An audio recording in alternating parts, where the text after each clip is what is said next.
Olá, sejam bem-vindos ao Marco Podcast.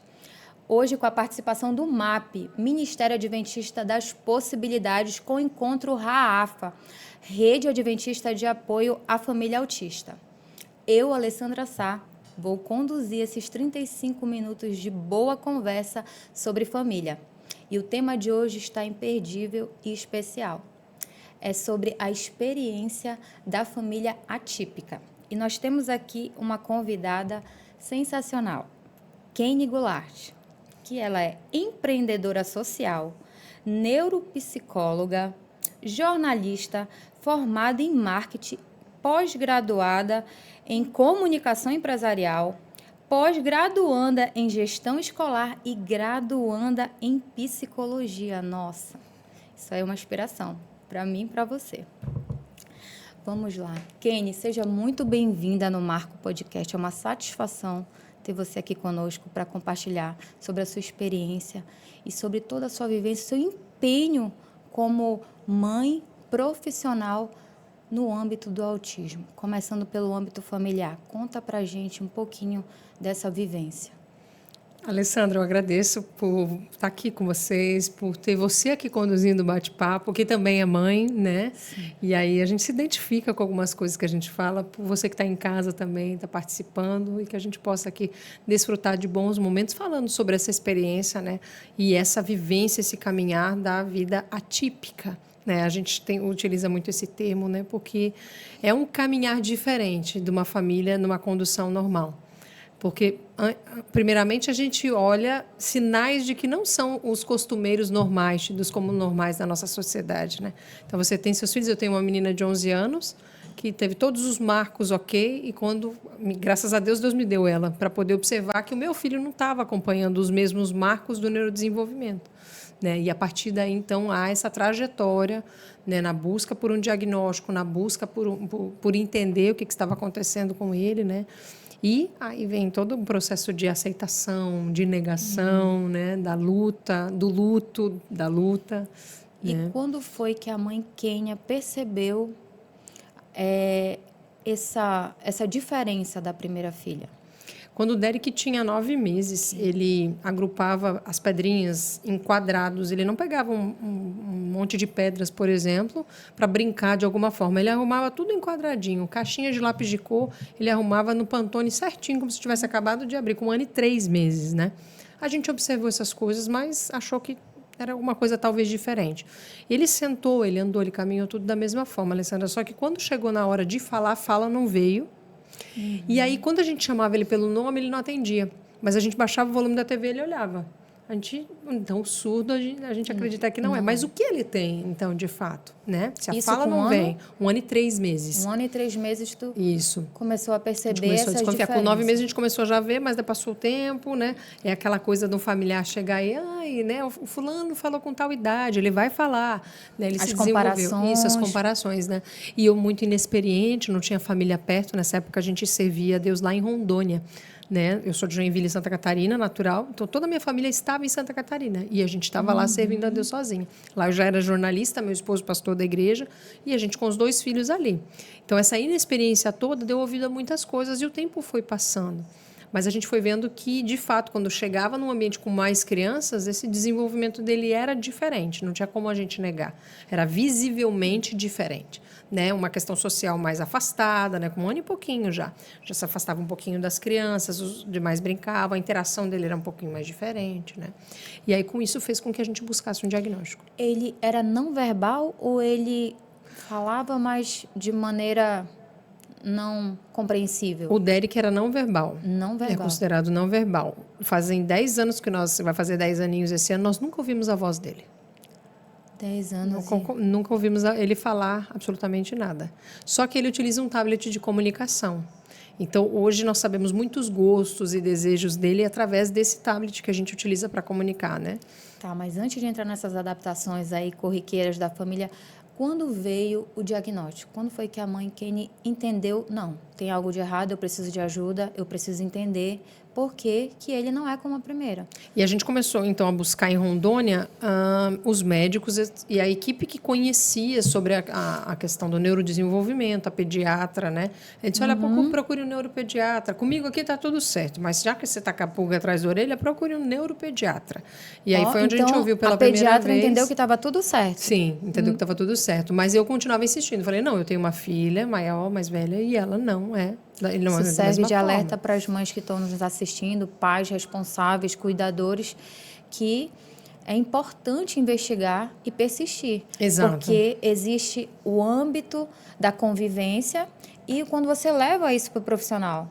A pediatra, ela disse que estava tudo ok, Isso. mas como mãe você... E não foi o primeiro, Alessandra. A gente recebeu 3, assim, não, tá tudo bem com ele, sabe? Nossa, no próprio 3 pediatra, até a gente chegar. E aí essa terceira, ela disse, olha, de fato, eu não vejo nada com 1 ano e 3 meses aqui para poder dizer. Mas se você está tão incomodada, vá no neuropediatra. Aí foi a primeira vez que a gente ouviu essa palavra e buscou um neuropediatra lá em Rondônia para poder olhar ele. E mesmo estando lá, sabendo desse profissional, ele ainda demorou muito, analisou, pediu para a gente já trabalhar com algumas intervenções. Então, ele já foi para fono, ele já foi para psicopedagoga, ele já começou a trabalhar, assim, com né? essa equipe multidisciplinar. Fisioterapeuta, com a equipe multidisciplinar.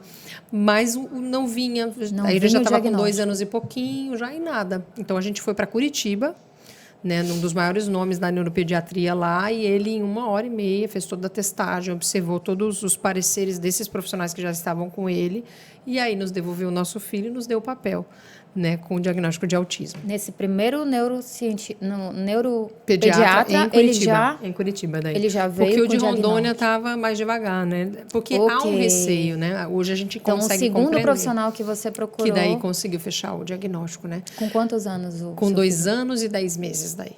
A gente passou de 9 meses até 2 anos e 10 para realmente fechar o diagnóstico. Então, mediante o diagnóstico, quais adaptações vocês precisaram, enquanto família, você como mãe, fazer em casa para ajudar o seu filho a se desenvolver e os seus outros familiares a conviver com essa realidade do autismo? Então, Alessandra, cada família tem uma história, um modus operandi diferente, né? Meu marido aceitou e já entendia sobre autismo, procurava sobre isso, e para ele foi tranquilo, foi libertador para ele, para mim não. A nossa história, o nosso cenário, né, o recorte dessa fase da nossa vida foi uma negação muito grande, porque eu me culpava muito de ter feito algo que pudesse ter desencadeado isso nele. Com a ignorância que eu tinha, um pouco de conhecimento que eu tinha, era isso que eu entendia, que eu tinha feito alguma coisa e ele nasceu nessa condição. E é que aquilo era uma sentença para ele e para nós. Então, eu entendia mais ou menos dessa forma. Então, eu tive que passar por 1 ano, né, diferente de algumas outras histórias, onde já levou o filho para fazer terapia, correu atrás para o filho. Eu não tinha forças para fazer isso. Eu precisei me cuidar, precisei de um tratamento onde eu pudesse realmente transformar essa dor que eu sentia, esse luto que eu tinha muito grande, né, para poder transbordar isso em luta e desenvolver isso pelo meu filho e pelos demais também. Então, o cenário das adaptações primeiro foi para mim. Eu precisei me adaptar àquilo para depois poder criar condições para que meu filho pudesse, né, ter uma vida com mais qualidade. Um diagnóstico em você, emocional primeiro, para depois você conseguir ir à luta pelo filho. Interessante. E a palavra que você utiliza, o luto, foi um luto, né? Uma perda daqueles sonhos que você tinha traçado para aquele filho. Porque a gente idealiza, né? Você como mãe também. Então, você já sabe, eu acho que ele pode fazer essa faculdade, né? Ele está como você comentou, seu filho tem 13 anos. Muita coisa você já sonha com ele, né? De partilha as coisas com você. E eu da mesma forma com meu filho. Então, eu precisei... Vou falar uma palavra um pouco até forte aqui, mas eu precisei não idealizar o meu filho, né, e dar espaço, matar no pensamento, no coração, né, fazer com que aquilo saísse de mim, aquela idealização, para dar espaço para esse novo filho que viria. E me permitir viver o autismo dele, a condição dele com ele, né? Porque antes de ter o autismo, ele é o Derek. Ele é o Derek. E antes de ser a pessoa com autismo, ele é o meu filho, ele tem as condições dele, as qualidades, ele tem os desejos dele, né? Então, eu precisei fazer todo esse trabalho interior para poder externalizar isso a ele e permitir que ele realmente mostrasse quem ele realmente é. E quem, ouvindo o teu relato, que é um testemunho, eu observando, eu vejo o amor de Deus. Como Deus é extraordinário e didático em nos alcançar, em nos preparar, em nos moldar. Porque Ele nos ama em essência. O trabalho todo é dele. Ele olha e enxerga quem nós somos. E através do teu filho, ele fez essa, né? Que você pudesse enxergar ali. Muito bonito. Porque o meu filho foi prematuro. 6 meses. E ele também passou por equipes multidisciplinares. Então, essa idealização que toda mãe, quem está nos ouvindo, que é mãe, sabe, né? O quanto uma mãe que ama projeta sonhos. Perfeito. Uhum. E de fato, eu digo que se há algo mais transformador na vida de uma mulher do que a maternidade, eu desconheço. Uhum. Então, partindo disso, que tipo de suporte você sente falta nas escolas, nas instituições, na igreja, a partir do momento que você se reformulou enquanto pessoa, enquanto mãe, para poder olhar o seu filho em essência e entender que ali haveriam mudanças, né, de perspectivas, adaptações. Quais são esse tipo de suporte que você saiu ali da esfera de casa quando vai ter que levar o filho para os outros ambientes? O que eu percebo, Alessandra, se há uma palavra que a gente consegue separar em tudo isso e dizer talvez falte isso, pode ser a palavra conhecimento. Porque o conhecimento, ele liberta as pessoas. É libertador, né? O conhecimento te alcançou para que você pudesse conhecer a verdade bíblica. O conhecimento também me alcançou para que eu conhecesse a verdade bíblica. E na história do meu filho, o conhecimento me alcançou para entender que a culpa não era minha. Entende? Para dar espaço para que ele pudesse demonstrar aquilo que ele definitivamente é. Então, hoje eu vejo que falta conhecimento para âmbitos escolares, para a sociedade, para a igreja também, para que as pessoas realmente... Porque as pessoas, elas têm o desejo de fazer as coisas para o bem, pelo outro, mas não sabem por onde começar, não sabem a maneira como fazer. Tem os instrumentos adequados, porque exato. Não tem o conhecimento. Conhecereis a verdade vos libertará. De fato, o conhecimento é libertador e é em todos os âmbitos. E da perspectiva bíblica, Deus deixou os relatos que já mostravam ali no Antigo Testamento, no Novo, através dos seus milagres na vida e no testemunho de Jesus, que essa pecha, né, como se fosse uma sentença de condenação, existe até hoje, não é isso, Kenny? Exato. Quantas mulheres e mães, pais que estão nos ouvindo e nos assistindo nesse podcast podem se ver na tua história? Em que sentido? De se sentir culpado. Eu devo ter cometido algo muito errado para ter um filho ou uma filha com autismo. E quando, na verdade, não é isso. É sobre amor, é sobre valor, Exato. É sobre essência. E é sobre amar isso, a essência, não é? E quais os momentos do dia costumam ser mais desafiadores com o teu filho? Em casa, então, o dia a dia é muito interessante, porque quando a gente fala para as pessoas que a gente se comunica com o nosso filho através de um tablet, é difícil visualizar isso num dia a dia. A interação materna, né? Tô aqui fritando um ovo, né, e tal, no dia a dia ali, filho, você quer gema mole ou gema dura, né? E ele vem e responde, gema dura. Então, é difícil tudo pelo isso. tablet. É difícil essa comunicação, essa interação, porque ele, apesar de ter o autismo, ele não tem deficiência intelectual. Então, tudo que a gente fala, ele entende. Só que ele tem apraxia de fala, isso impede ele de falar. Hoje a gente já sabe, mas isso passou-se muito tempo, muita intervenção. Ele faz 40 horas de terapia semanal, então é todo um trabalho intensivo da equipe. São mais de 13 profissionais que acolhem ele, que trabalham com ele. Então, hoje a gente está num nível em que, graças a Deus, Deus nos amparou com pessoas muito habilidosas para nos levar ao conhecimento sobre ele também. Porque a gente tem agora um indivíduo dentro de casa, a Alessandra com 9 anos de idade, e agora o que fazer com ele? Porque ele não fala. Como que a gente faz, né, nesse dia a dia? Como é que E é totalmente interage? interessante, porque eu coloco ele para fazer as atividades como a minha filha. Meu objetivo hoje, eu entendo, que é tentar levar ele ao máximo da autonomia possível que eu conseguir. Sim. Entende? Então, eu coloco ele para secar a louça, eu coloco ele para guardar o calçado, eu coloco ele várias atividades para deixar ele bem ocupado. Então, a gente chega em casa da escola, você perguntou qual é o momento do dia, né? E é aquela correria como para toda a família.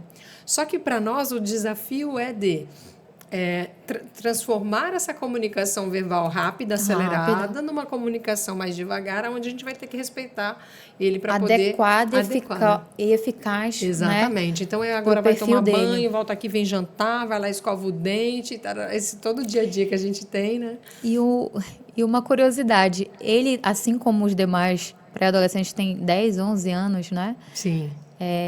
Tá chegando aí na adolescência, o meu tá com 13. Uhum. E tem aqueles momentos de impasse, de resistência, o Derek. Também tem de resistência. E agora a minha filha também se comunica com ele muito. Ela disse, mãe, ele está gostando de uma garota. Eu falei, mas como assim, minha filha?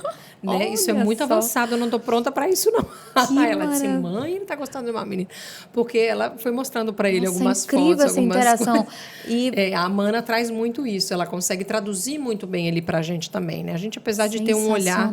Ele tem um contato visual muito forte, então ele não tem tanta dificuldade no contato visual, que esse é um dos aspectos e parâmetros para o autismo também, é baixo contato visual. Então, ele olha para você um pouquinho embaixo, não consegue sustentar um olhar. E o Deco não, ele sustenta o olhar com você, apesar de não falar. Né? Então, você está falando com ele está olhando para você, ele está interagindo com você. Mas a resposta vai vir através desse tablet. Né? Então, é isso, assim, é esse dia a dia ali de a gente tentar traduzir isso, tornar leve a maternidade, que são um dos maiores desafios, né? E aí você perguntou, Alessandra, há esses momentos de rompante, de rigidez, de pré-adolescência? Há. E aí a gente tem que verificar qual é a batalha que a gente quer travar. Agora é isso? Né? Não é bem isso. Eu tenho tempo para isso? Não tenho tempo para isso agora. Então, vou deixar para daqui a pouco, né? Vamos relevar isso aqui e daqui a pouco a gente senta e a gente vai travar essa batalha juntos aqui. Maravilha. Mas não é o momento agora, né? Maravilha. Como tem sido a relação com a questão do autismo depois do diagnóstico com o filho de vocês? Depois que passou aquele processo do luto, e aí veio a luta, a gente criou a rede, né, a Rafa, e agora o nosso papel é aquela palavrinha que eu te falei, o conhecimento. Então, a gente entende que quanto mais conhecimento, as pessoas vão ser mais alcançadas e vão entender que se eu tocar na pessoa com autismo, eu não pego. Né? Que a mãe não tem a culpa, o pai não tem a culpa dessa genética, né, de algo que aconteceu, a família não tem culpa. Exatamente. Que foi algo, realmente, uma condição ali que a gente percebe. Né? Então, eu vejo que esse papel de levar o conhecimento, de correr atrás disso, de oferecer esse suporte, e a gente acaba, no ato de dialogar, conversar e trocar experiência, você também recebe muita coisa. Do que está funcionando para uma família vai ajudar a outra, entende? Então, eu acho que a gente tem cumprido, de alguma forma, esse papel, né, de acolher e ser acolhido também. Tá, você falou no Rafa.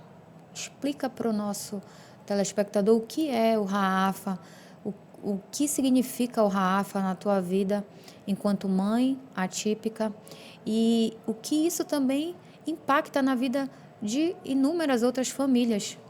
Certo. A Rafa é a Rede Adventista de Apoio à Família Autista. Ela completou 5 anos agora esse ano. E essa é uma rede que funciona via grupos de WhatsApp. Está presente em todos os estados do Brasil e mais 15 países. Mas a história começou lá atrás, em 2020. Já. Exatamente. Ela começou em 2020, quando, no tempo da pandemia, nós nos unimos com outros pais, né? E através de todo esse projeto, dessa parte do conhecimento, de ir buscar em congressos, de ir buscar em vídeos, em estudos e tal, a gente, depois que passou o processo de entender que não éramos nós os culpados, mas de nos colocarmos à disposição para colocar isso na missão, e a gente perceber que outras comunidades religiosas também estavam desenvolvendo um trabalho linkado, né, à patologia, à síndrome, né, ao autismo, o transtorno, a gente pensou, não, a gente precisa fazer isso de alguma forma, né? E aí o meu esposo, então, que foi o grande protagonista do nome, de pensar sobre, né? Rafa significa cura em hebraico. Né? Que lindo. Mas, além disso, ela é uma sigla também, porque o nosso desejo maior não é levar uma cura física. A gente sabe que o autismo não tem cura e não tem uma causa ainda, mas é levar uma cura espiritual. Então, o nosso maior objetivo é esse, é levar a mensagem de esperança a essas famílias, de acolhimento, de respeito, né, e de comunidade, né, para a gente poder cada vez mais trabalhar em prol disso. Então, hoje, o trabalho acontece por conta de 90 voluntários que são os responsáveis disso. Então, temos 90 pais, mães, terapeutas que estão ali nos grupos de WhatsApp acolhendo mais de 4.000 famílias diariamente, além dos webinários que nós criamos. Então, estamos indo para o 5º evento já esse ano, né? São webinários que a gente faz internacional, com tradução simultânea para o espanhol. Ele já alcançou mais de 90... E sim. grupos de WhatsApp. Isso. Grupos de WhatsApp é o que a gente tem no dia a dia. Quantos grupos? Tem noção? Então, agora, não tem mais nem noção de não tem mais, porque cada um dos estados, mais os 15 países, nós temos grupos temáticos também. Então, a gente tem um grupo só sobre seletividade alimentar, só sobre a questão da educação, temos grupos para professores, fonoaudiólogos, médicos, né? Profissionais que estão ali conversando com outros profissionais para poder saber como interagir, trocar ideias, experiências, né? E esses webinários foram criados, são grandes congressos que nós fizemos no tempo da pandemia e continuamos eles para realmente levar informação. Então, hoje nós temos, graças a Deus, parceria com os maiores nomes do autismo por conta disso. Né, por conta desses eventos que acontecem com tradução simultânea no espanhol, em Libras, né, através do UNASP, que é a Universidade Adventista de São Paulo, mais a FAD Minas, foram 2 universidades cruciais para a gente formar e certificar mais de 20.000 pessoas nesses períodos. E esse ano a gente vai fazer um 5º webinar para falar de autismo em adultos, né? Autismo em mulheres, autismo na adolescência. Nós vamos trabalhar isso no domingo, dia 14 de dezembro, vai ser esse ano, e a gente vai traçar estratégias aí sobre isso. Sensacional. E você já ouviu falar no Raafa? Ainda não? Então clica, procura saber dessa rede adventista de apoio à família autista. Você conhece um autista? Você tem algum na família? Procure, se informe, não é isso?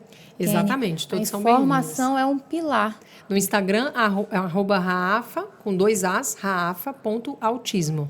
Né? A equipe vai estar ali de braços abertos para acolher qualquer família que está aqui assistindo a gente. Olha só, pilares, informação, acolhimento, você pode encontrar lá no Raafa, vai encontrar. Então, continuando aqui, rede de apoio, você sente que a sociedade compreende as necessidades de quem tem um autismo? Qual é a tua opinião enquanto mãe, uma pessoa que já tem essa experiência aí com a rede de apoio, que além da tua experiência vivida em casa, outras mães compartilham contigo. Então, o teu leque é vasto já de muitos casos. A gente percebe que o poder público ele tem desenvolvido um papel crucial com relação a isso, através das leis, através da garantia disso, mas a gente sabe que ainda há um abismo entre o que é a legislação do que é ideal. Né? Porque é feita uma lei, mas precisa de um período também para sancionar, para colocar em prática, para todo esse papel, né? E depois essa lei na prática funciona, então é todo um estudo sendo feito, né, realizado sobre isso. Então a gente percebe que sim, eu não posso dizer que não aqui, né? Seria injusto, mas a gente percebe que a sociedade ela tem avançado, ela tem buscado o amparo, mas claro, a gente ainda precisa, através da luta de pais, de mães, né, se unirem para poder mostrar que, olha, essa lei que foi criada lá em 2014 agora já talvez não se aplica. E aí eles vão virar para a gente, qual é a lei ideal, então? Como que poderia ser feito? Qual é a estratégia que vocês gostariam de levar? Então, a gente tem que estar pronto também para levar soluções para isso, né? Então, quando a gente olha para a sociedade, a gente percebe que a sociedade, de fato, tem se mobilizado de alguma forma. Vagas de estacionamento, todas as leis que amparam, né, a pessoa com autismo e a família, as leis garantidas para as pessoas com deficiência são as mesmas garantidas para as famílias das pessoas autistas, né? Então, você percebe quanto avanço que teve pela luta de pais e mães, né, que viram, não, vamos arregaçar a manga aqui, vamos firmes, vamos juntos que vai dar certo. Mas a gente percebe que a sociedade... Há esse abismo. Isso, há um abismo. E eu vejo muito da questão do conhecimento, né? Então, mais uma vez, a Kenny reforça a questão do pilar informação, o conhecimento como sendo ali o libertador para ajudar essas famílias, essas pessoas a lidar com o autismo e a ter uma vida em abundância, sim. Qualidade de vida. Com qualidade de vida, exato. como a Bíblia, né, nos ensina. E a questão do ponto legislador, né, e a prática, havendo essa morosidade, então, quanto mais famílias estando sendo conscientizadas, mais elas vão poder também impulsionar e estimular esse poder legislativo. Exato, né? Porque a união faz a força, né? Então, quando a gente vai agora juntos entender que o que não está sendo positivo para o meu filho também não é para o da outra mãe, também não é... Opa, nós já estamos aqui em 3, 4, né? Como que a gente vai solucionar isso? E aí levar soluções também para... E o outro ponto é, como você bem colocou, a oitiva, ouvir essas famílias que vivenciam na prática. Exato. Porque o legislador ali, que não tem a vivência, e aí a importância do voto, pessoas que tenham essa vivência, que acaba representando ali na prática a vivência. Mas se não tem, que nós, enquanto família, estimulemos o poder legislativo para isso. E a partir disso, a gente ter na prática essas leis. Perfeito, Ali, porque não basta a gente só cobrar, né?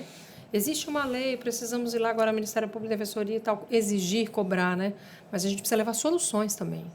Então, esse é o ponto que eu acho que é o papel ali da família, ela representa muito bem para tentar mediar essas soluções ali, para fazer com que a sociedade se torne cada vez mais inclusiva. Mais inclusiva. Então, o tipo de apoio que você gostaria de receber da comunidade, né, e que isso vai espraiar no governo, ou no poder legislativo, ou no próprio executivo, em termos de políticas públicas adequadas, bem relacionadas com essas leis, como você disse, que já estão aí em vigência, mas que na prática é essa lacuna, esse abismo, né, entre o que a lei diz, mas eu não usufruir, não vai adiantar de nada. Então, enquanto mãe e essa representante da rede de apoio para essas famílias autistas, o que seria, o que você sugeriria para os nossos ouvintes para começar? Aquela família que tem um filho ou conhece alguém ou quer se voluntariar para um trabalho.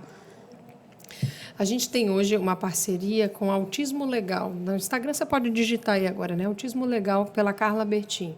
É uma advogada, contadora, mãe também do menino com autismo, e ela tem feito esse papel muito legal de transformar esse conhecimento que para muitos leigos, assim como eu que também sou uma pessoa leiga, não sou da área do direito, mas para transformar isso numa maneira muito fácil, muito simples, para que qualquer pessoa, desde a comunidade ribeirinha até as pessoas aqui da cidade, possam entender o que de fato são os seus direitos, né? Então ela transforma isso, consegue transmitir e as pessoas conseguem acessar isso para ver se na prática eles têm os seus direitos garantidos. Isso é um ponto. Agora, ter os seus direitos garantidos... Ela é de lá, de Joinville? Não, ela é de São Paulo. Ah, tá. A Carla Bertin. Ela vai estar aqui amanhã também, falando com o pessoal aqui no Congresso de maneira online, né? Mas vai participar também, falando para as famílias todas as questões dos direitos, né? Tudo o que se tem ali, as possibilidades que se tem. Mas eu vejo que, muito mais do que a gente ter esses direitos e praticá-los e colocá-los, olha, uma carteirinha do autismo, né? Buscar isso... é a gente também tentar reconhecer como é que está sendo desenvolvido isso. Então, um auxiliar numa escola, né, ele está conseguindo praticar ali. Qual que é as dificuldades? Qual que é o impasse que está acontecendo? Né? E a gente, como pai e mãe, também, de se informar também. E de trazer alternativas, estratégias e se envolver também nas questões. Né? Não deixar para que a educação seja só para a escola, mas para nós, como pais, como mães, também nos envolvermos, nos engajarmos, estudarmos, buscarmos atividades, desenvolvermos esse papel. Né? Meu filho não é verbal, mas ele lê. Aí você vai perguntar como? Não tem como ele ler. Porque a gente faz a leitura, né? Mas ele lê através do tablet de comunicação. Então, a gente dá a palavra para ele, ele reproduz por ali. Então, não há limite para o saber, não há limite para a educação. Limite para o conhecimento. Né? Para o conhecimento. E o conhecimento ele vem desde a gente trabalhar com essa questão em prol da sociedade, né? De buscar, porque o que eu posso passar para os nossos poderes, podemos dizer assim, não vai beneficiar só meu filho, Alessandra, vai beneficiar o filho dos outros também. Se eu estou trazendo uma prática que não está dando certo para mim, e eu estou trazendo mais a experiência de uma, de outra, né, vai beneficiar também a comunidade, todos ganham. Porque a sociedade é composta por famílias. Perfeito. Então, se faz bem para uma família, ela vai impactar de alguma maneira na sociedade. Exato. Não é isso? E o autismo não é só na infância. A gente precisa relatar, é a vida toda, né? Então, a gente tem autistas adultos de 65, de 70 anos. E como é que vai ser essa trajetória, esse caminhar ao longo da vida, né? Então, a gente está preocupado muito, tem um grande levante pela infância agora, pelos direitos dessa criança, desse adolescente ali, né? Mas e depois? E essa trajetória? Ele vai trabalhar, ele vai para a universidade, ele vai ter condições? Acho que também a gente criar caminhos, né, para isso se fortalecer também com os pais e com a sociedade de modo geral. É um tema vasto, um tema maravilhoso de se abordar. Tem inúmeras, a gente começa num ponto e tem várias outras abordagens. Muito feliz. A gente está caminhando para o fim, mas eu quero que você faça uma relação da rede de apoio RAAFA com o Ministério Adventista das Possibilidades, né? O que significa esses dois instrumentos Perfeito. que trazem a inclusão, o acolhimento, olhando o ser humano como um ser único, integral e singular, um ser único criado por Deus. Como você faz essa relação? Porque, como mãe atípica, você mostrou aqui, conversou conosco, vários desafios que você enfrentou, começando no seio familiar, indo para o ambiente escolar, né, em todos os outros ambientes de convivência, na sociedade e na igreja. E a pregação do Evangelho Eterno. Faça essa relação para a gente. Excelente pergunta, Alessandra. O MAP, o Ministério Adventista das Possibilidades, ele é um ministério que é uma iniciativa da Igreja Adventista, de fato por entender que as pessoas com deficiência, por muito tempo, estavam invisíveis. Isso não é só na Igreja Adventista, em todas as denominações, né? E na sociedade de um modo geral. Então, a gente passou por exclusão, por segregação, pela integração, os marcos, né, da inclusão, e agora a gente está nessa fase da inclusão. E é um caminho que não tem volta. Né? Em nenhum momento eles vão voltar, por exemplo, a matar as pessoas com deficiência, como foi na era medieval. Ninguém mais vai fazer isso. Exatamente. Mas cada vez mais a sociedade tem caminhado para dar espaço para essas pessoas se tornarem protagonistas da sua história. E o MAP, ele tem 7 áreas, né? E uma dessas áreas é a área de saúde mental e bem-estar. Então, eu fui convidada pela Divisão Sul-Americana para ser conselheira, né, dessa área de saúde mental e bem-estar, justamente pelo trabalho que a gente estava desenvolvendo com as famílias autistas. Perfeito. Então, a gente tem essas 7 áreas dentro desse guarda-chuva, a gente ainda tem essa área da saúde mental e bem-estar, e abaixo dessa área de saúde mental e bem-estar, nós temos outras 5 redes de apoio. A gente está falando aqui, destacando isso. 7 pilares. A AFA, 7 pilares, né? E dentro de um dos pilares da saúde mental tem essas 5 ramificações. Então, a gente está aqui destacando a Rafa porque está completando 5 anos, mas a gente tem a Dá um Abraço, que é para as famílias com síndrome de Down, a gente tem a Hiperativa, que é para as famílias com TDAH, né? A gente tem também a Paracer, para as famílias com paralisia cerebral, e a mais nova, que nós vamos lançar em agosto, que é a Sinapse, para acolher as famílias de altas habilidades e superdotação, as pessoas com superdotação, né?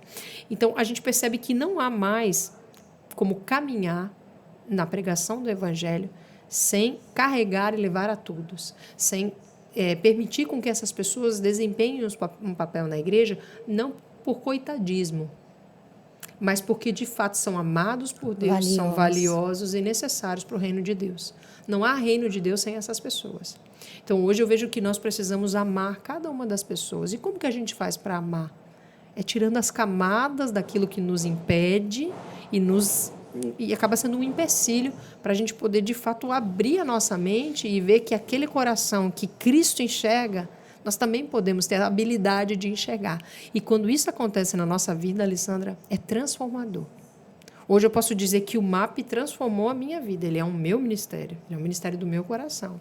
E hoje eu não tenho mais condições de olhar para as pessoas com deficiência da forma como eu olhava antes. Aí você pode dizer, para você é fácil, você é a mãe. Não é por isso. É porque quanto mais próximo de Deus, mais próximo nós estaremos das pessoas. Então, quanto mais eu me achego para Deus, eu busco uma comunhão com Ele, eu oro, eu me reconheço como pecadora. Porque quanto mais próximo de Deus, a gente se reconhece como pecador. Mínimo, né? Mínimo. E aí você vai percebendo isso, você vai vendo o valor que cada indivíduo tem para Deus. E aí você começa a abrir seu coração, você começa a ser leve, a ser feliz, a ser grato pelas coisas que Deus faz, por entender que cada ser é único. Kenny, muito obrigada pela tua participação. Eu agradeço. Eu me emocionei, acho que você também. Inspiradora o seu testemunho. E esse guarda-chuva, que é um reflexo do amor de Deus, O Ministério Adventista das Possibilidades nos mostra que não há impossível para Deus, não é verdade? É verdade. Todos nós somos talentosos, valiosos, não há limites. Você que tem um familiar, que tem um autista em casa, conhece, ou que não tem, quer se aprofundar, quer ser um voluntário, procure uma igreja adventista, venha aqui conosco na Igreja Adventista do Marcos para conhecer e também ser esse missionário e levar o evangelho a todas as pessoas sem acepção. Faz uma oração para a gente de encerramento? Vamos orar. Santo Deus, amado Pai, muito obrigada, Senhor, porque todos os canais têm sido canais de bênção e aqui nós estamos no podcast da Igreja do Marco para poder alcançar as pessoas pela internet. Senhor, é sensacional aquilo que o Senhor tem feito para o avanço da Tua obra. E nessa hora, Senhor, eu te agradeço pela vida da Alessandra, pela vida da equipe que está aqui, que está conduzindo esse bate-papo, Senhor, para que nós, mesmo pecadores, Pai, mesma forma como o mundo nos enxerga, aquilo que o inimigo tem falado, sussurrado aos nossos ouvidos, Pai, mas a gente se levanta para poder pregar a Tua mensagem e para poder dar o nosso melhor pela família de cada uma das pessoas que está aqui também nos ouvindo. Pai, alcance o máximo de pessoas que o Senhor conseguir para o Teu reino e que o Senhor volte logo. É o que te pedimos em nome de Jesus. Amém. Amém. Amém.